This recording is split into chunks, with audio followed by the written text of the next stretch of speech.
Hello, and welcome to the Opera Glasses podcast, the official podcast of Opera Canada magazine.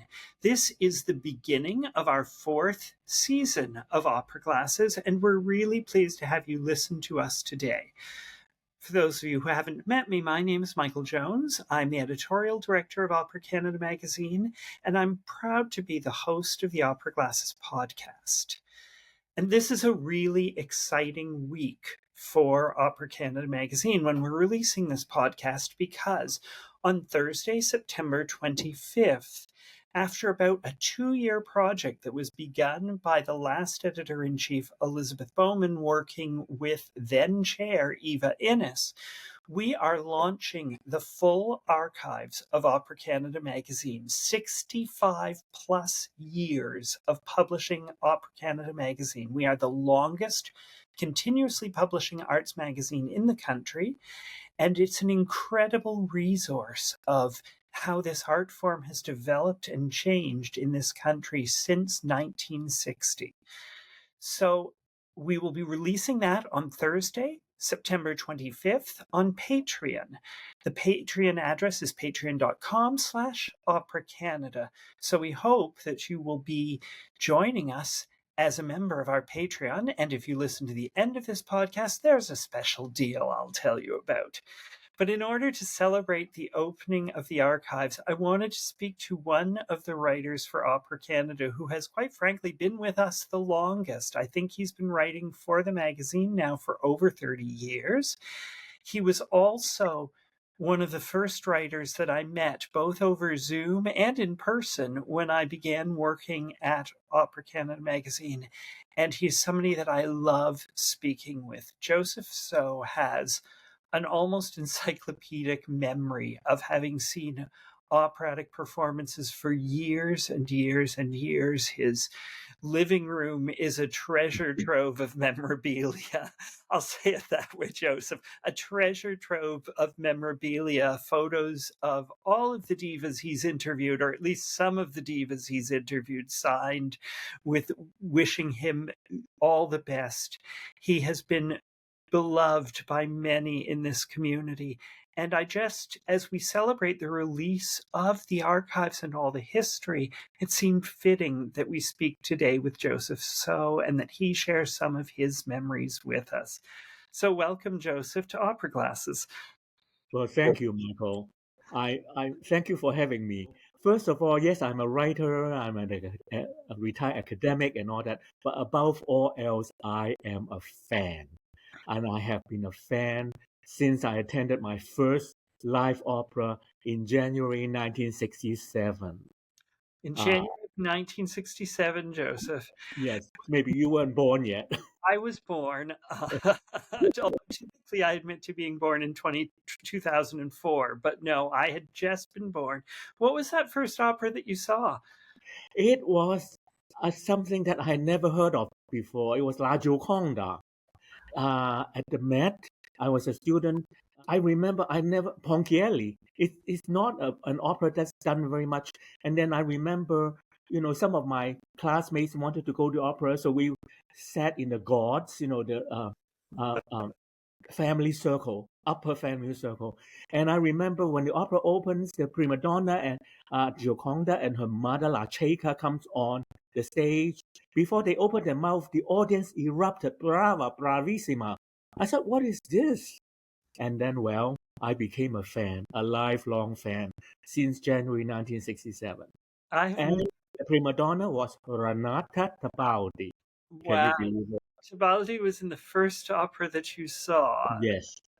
And I became a big Tabaldi fan over the years. In fact, I don't know, do I have it here? I actually have a Tabaldi CD. That was my, because of me, because it was my tape. Anyway, never mind. Let's focus on Canada. They had We will many. move on from the Met and move into your memories of opera in Canada and of Opera Canada magazine. So think back, your first article, Joseph, was in 1995, I think. So can you think back and tell us how that came about, what your background with was the magazine, how you learned about us? That article was 30 years ago, almost exactly, with Ben Hepner on the cover. But before that, I have had a longer history with the magazine. In the 80s, I, through opera circles, I met the founder of Opera Canada, the former Metropolitan Opera soprano, Ruby Mercer. And I was just a fan. And I met her in the lineup getting tickets and stuff. And I was just, I was already an academic, but I was I wasn't doing any music writing, but I was interested. I I loved her radio program, Opera Time. She had several programs over the years, and so we chatted up, and then she would invite me as her plus one. It is called, i.e., she would have two media tickets, and then I would be the extra person. So yeah, so I befriended her, and she encouraged me to go into writing. And in the early 90s, I really started in earnest. And when she retired in 1992, um, first it was the magazine was taken over editorship by Harvey Chusett, but that he died, and then Wayne Gooding took over. And Wayne accepted my first article, uh, first full length article. Before that, I had tiny tidbits here and there in the magazine, like about Teresa Stratas and so on. And but the Hebner article, 1995, and I haven't turned back since. I don't know how many hundreds of articles I have written for Opera Canada and elsewhere, and I love it. Well, I don't know how many total articles you've written either, but might be a very good trivia question for somebody to look for when our I archive don't know. I'm starts. so disorganized. I don't know where they are. I know that it is something that you still do for us. In fact, the upcoming issue, which celebrates this year's Ruby Awards, named in honor of founder Ruby Mercer, you do an interview in that issue with soprano Jane Archibald. Do you tend to write typically interviews? Yes, mostly. I would say 80, 90%. As a retired anthropologist, what is anthropology but life history, and which involve interviewing people, right? So I just apply my anthropological technique to use it to interview singers. And I began interviewing singers, Maureen Forrester, Lois Marshall, the great Lois Marshall, Pat Kern. I mean, in fact, I interview a whole lot of older singers, particularly women. And apparently, my anthropological interview technique went over well with them, and they love being interviewed by me. The I will say something that could be funny. I mean, it's a lot of these older singers that I interviewed, a few months or a few short years later, they passed away. So I think now older singers are maybe a little bit hesitant to be interviewed by me. Okay, I will remember that when giving out assignments. Only young singers for interviews with Joseph. Although, to be fair, in the last year, you have interviewed Gerald Finley for us, Oh, and Gerald is still fine for all that I've heard. And Gerald, I interviewed him last year. He said he was 64. I said, oh, 64, and he's still singing fantastic. And I asked him, how many more years do you want to sing? Oh, he said, oh, at least 10. So that means he's going to sing until 74. at least, he said, at Yeah, least 10. And amazing. we should hold him to that at least, because he still sounds wonderful and he's so spectacular on stage that we want to keep him there as long as we selfishly can do so, Joseph. Yeah. I love interviewing singers because they have such a fascinating history, and I guess they have a talent that I don't have. Let's just say I never had a voice that people would pay money to hear. So, so I admire them. And some of my very best experiences are from interviewing singers. Are there any that you remember in particular? Oh yeah, well of course Ben being the first one, and then I interviewed Adrian Pishonka. I interviewed, oh my God, Maureen Foster was extremely memorable. She was the first Ruby's recipient, and I must tell this story because I was assigned to interview her. I called her, made an appointment, showed up in time. Uh, parked my car. She was living in the Performing Arts Lodge, which was a retired artist behind the O'Keeffe Center. I parked my car. I brought flowers for her, walked to Pell, and there was Maureen sitting in the street, standing in the street corner waiting for me. I thought, how wonderful. So I went up to her. I said, oh, hi, Maureen. And I gave her the flowers. And she said, hi. And then she smiled and said, oh, beautiful flowers. And then she gave it back to me. She said, it's not for me. I said, yes, so Maureen, of course I got the flowers for you. She said, oh, thank you, she said. And she admired it some more. And then eventually said, oh, no, it's not for me. I said, yes, Maureen, I'm Joseph So from Opera Canada. I'm here to interview you. And she said, oh my God, my son Daniel is picking me up shopping right now. I'm at the street corner waiting for him. Well, she completely forgot about the interview. I should give a bit of a backstory because by the summer of 2000, she was already fairly well advanced in her dementia. She had, I guess, Alzheimer's. So she just didn't remember our appointment. So, and Daniel would come, all of a sudden Daniel showed up and said, oh, you guys go ahead, do the interview. I go and have a cup of coffee. So we went into the Performing Arts Lodge, into the lounge, and Maureen said, oh, shouldn't the flowers be in water? I said, yes. And then she said, oh, let me go and get a pitcher of water. And she left. And I thought, oh my God, this is the last I will see of her. But she came back, believe or not, with a pitcher of water. So we did the interview. But by then, her memory was such that no matter what I asked her, she always end her answer with, oh, I'm always prepared and I'm always on time. Conductors love me. No matter what I ask her, she has reverted back to that. So that article in the 2000 issue of Opera Canada was mostly me. Access it on the patreon.com at patreon.com/Opera Canada. Joseph didn't warn me he was going to speak about that issue, so as he's been talking, I've been madly flipping through back covers. That would be found in volume 41, issue 3 from fall 2000. Is the very, very first Opera Canada Awards. They weren't even officially called the Rubies at that point. Yeah. So that's the issue that you're looking for that interview with Maureen is volume 43, issue 3, fall 2000. That was unforgettable interview. And of course, since then, I met her a few more times. And it was within 2 years.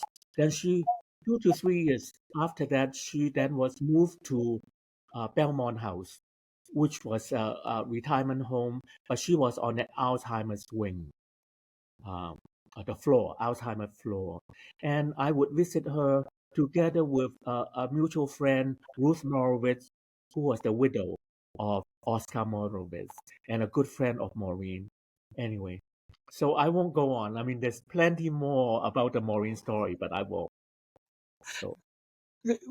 It's interesting that you speak about Maureen. One of the things that I find really important about the back issues of Opera Canada magazine, and as I look at them and as I see features with singers, I'm reminded of all of the people that we've lost from this scene in Canada. We've lost artists, singers, we've lost directors, and really, really important leaders in this sector. And I think that that's something that's really important. One of the interviews, one of the articles that you wrote, because it was less an interview than it was a tribute, but that I remember, was the tribute that you wrote about Erin Wall shortly after her passing, soprano Erin Wall, and this would be in the winter 2020 issue. So this is more recent than some of your other memories. But what can you tell us about your memories of Erin Wall? I have very, very sweet memories of Erin. I actually, I was going through the back issues and I found my short article on her. It was together with some other singers around 2003 or 2004. She was just starting out. from Chicago. She was still, when I wrote that article, she was still in the last months of her time at the Ryan Center at University of in Chicago Lyric Opera, and then she made it big very quickly. Oh, I know. She Her debut was as Donna Anna in Don Giovanni, unplanned, because the prima donna at Chicago Lyric was Carlita Martila. She was sick, and then Erin stepped in. Can you imagine starting at the top? Yeah. And then since then, I have been following her career all that time, and I've written an article on her in maybe 2015 or 2014. And her health has never been really very good. And I remember she really was uncomfortable talking about her health, but she eventually told me, I think around 2015, at the end of the interview, she hesitated, but she said that she had MS. But it turned out that MS did not kill her. It was metastasized breast cancer. Very, very sad. 2000, 2020. Goodness. Yeah, and she was quite young because I think she was probably 44, 40s. Yes. Her 44, yeah. her mid-40s. So it was a great loss. I remember hearing her sing the title role in Arabella and being absolutely spellbound. Absolutely. I saw her sing Arabella both in Santa Fe and at the COC. Hmm. This Wonderful. one of this year's Ruby recipients, in fact, was opposite her in that production at the COC because Oh, she's Jane. Arabella and Jane Archibald was Zdenka. Yeah. So it was quite a production, and the production itself was beautiful. I remember it very, very strongly because I was in fact living in Saskatchewan at the time, but happened to be in town when it was playing, so I went to see it, and I'm so thrilled that I got to hear Erin sing a role that was so amazing and so much part of her prime repertoire. So it was really incredible. You mentioned knowing Ruby Mercer, who was the founder. Ruby Mercer is one of those almost legendary mythical features in the Canadian opera scene. In addition to founding Opera Canada magazine, she was the founder of the Canadian Children's Opera Company as well, which is of course still going strong and is a really, really exciting institution. In addition to performing their own work, they perform as the children's chorus for COC productions. So it is really an exciting. Ruby has left an exciting legacy, Yes. which we of course honor each year with the Rubies. Do you have any memories of Ruby that you would like to share, which are Oh, I have fantastic memories. able to share? Let's go that way, which you're able to share publicly, Yeah, Joseph. I have to mind my P's and Q's. Everything about Ruby I loved. And as I said, I befriended her, and she encouraged me to do writing, and she would invite me to go to concerts and operas with her. I remember one time afterwards, often we would go out to eat, but then I suggested, Ruby, why don't we go back to your place? I will cook you supper.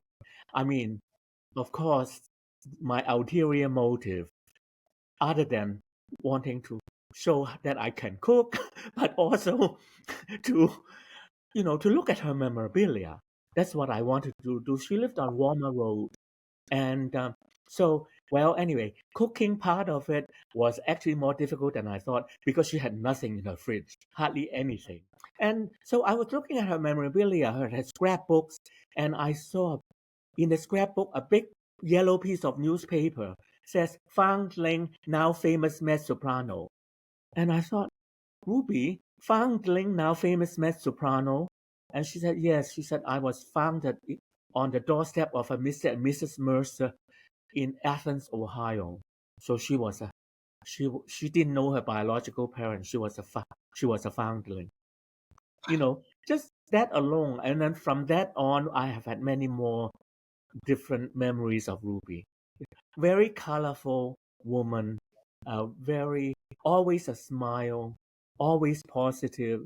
I loved her radio program, opera program, and she really is like that in real life. for listeners who want to learn more or hear more anecdotes about Ruby, the spring 1999 issue, volume 40, issue 1 of that year was in fact her memorial issue, and there's about 10 to 12 pages of some of the brightest Canadian opera and music lights writing their memories of Ruby Mercer. It's a very, very special issue and well worth looking up in our archives on Patreon. Some of the people that write about Ruby for that issue include Louis Quilico and William Littler, who was the longtime music critic for the Toronto Star, and Lotfi Mansouri, who ran the Canadian Opera Company for many years before moving on to San Francisco. The people who share their memories of Ruby are really many of the primary figures of opera in this country. Absolutely. I like to end these podcasts. I didn't warn you this, Joseph, and this may be hard. I like to end this podcast by doing a really quick speed round. And so I'm going to ask some short questions, and you say the fastest answer that comes to your mind. Oh, I see. Oh my God. So almost without explanation, the first thing that you think of, okay? What's your favorite opera? Oh, La Gioconda. Isn't it weird? Because it's the last thing that we talked about, I guess. Well, it's the first opera that you saw. Do you think that's the reason? Yeah, maybe. But I'm also a Wagnerite, So I love Parsifal. I love Die Meistersinger. The Fliegende Holländer, I love, Do you have a favorite recording of it? Oh, the Tabaldi recording, of course, 1967. Of course. Absolutely. That, of course, also brings back memories of your first seeing it. I'm almost afraid to ask if I asked your favorite singer ever. Oh, that's hard. I'm not sure I'm not sure I can nail it down to one. I mean, singers, some are great artists, some have great voices, some are so beautiful, so they all have their positive attributes, things that I love. So it's impossible really for me to pick one. One of the things that I notice as you write reviews for us, because you also do reviews for Opera Canada, and right now I think I have you assigned to do all of the Canadian Opera Company reviews. You did last season and for this coming season as well, which is a real treat for our readers. But you talk about some have beautiful voices, some have really are lovely artists.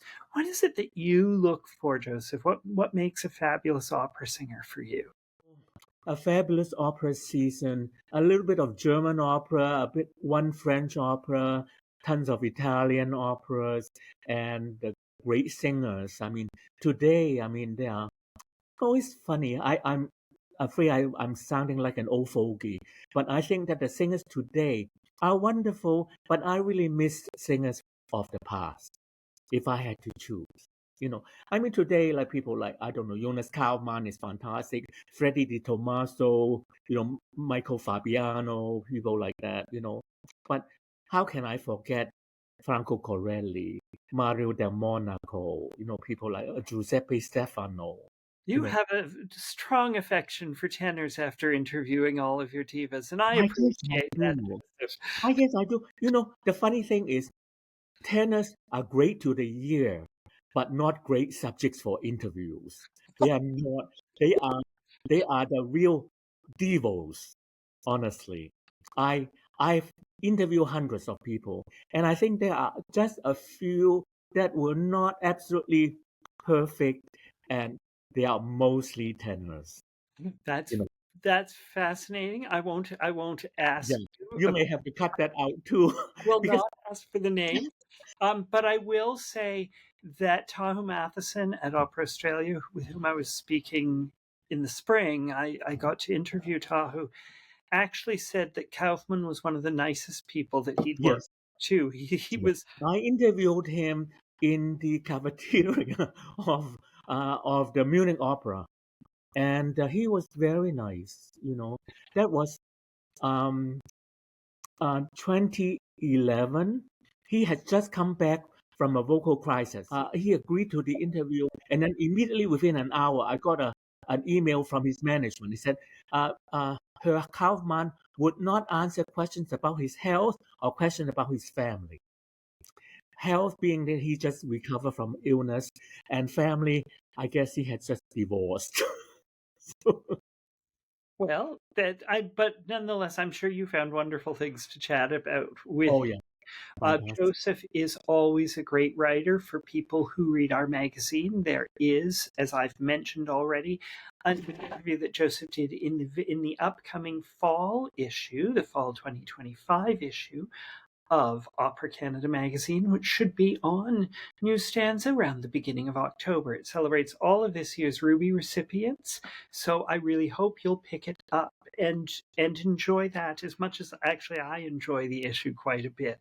Joseph's writing is wonderful, and the other writers who do the features about this year's recipients are also really lovely writers, both at the latter stages of their career, Joseph, but also a couple of writers at the very early stages of their career. So it's a wonderful, wonderful issue to pick up and read. And it, of course, will also be available on Patreon. Once again, the address is patreon.com/operacanada to access our complete archives as of Thursday, September 25th. So please join us. Free members at Patreon can see all of the covers and all of the tables of contents.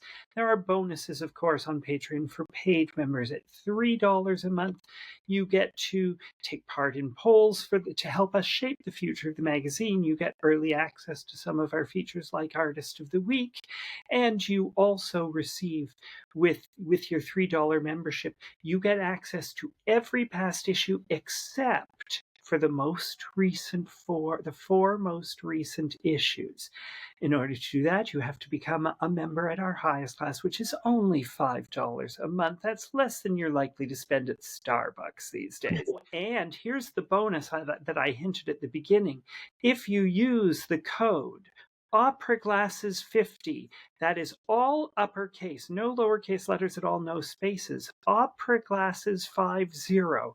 If you use that, you get 50% off your Patreon for your first month. So please join us. Once again, this is Michael Jones for the Opera Glasses podcast. Joseph, thank you so, so much for being with us today. It is, as always, it's a real treat for me to get to speak to you, to hear your stories, and to just marvel in the knowledge of the singers that you knew, that you've met, and the stories that you have to tell about them. So thank you for sharing those with our listeners. Thank you for having me. I had a lot of fun. Thank you. And thanks to all of you for listening to us today. Once again, this is Michael Jones with the Opera Glasses podcast.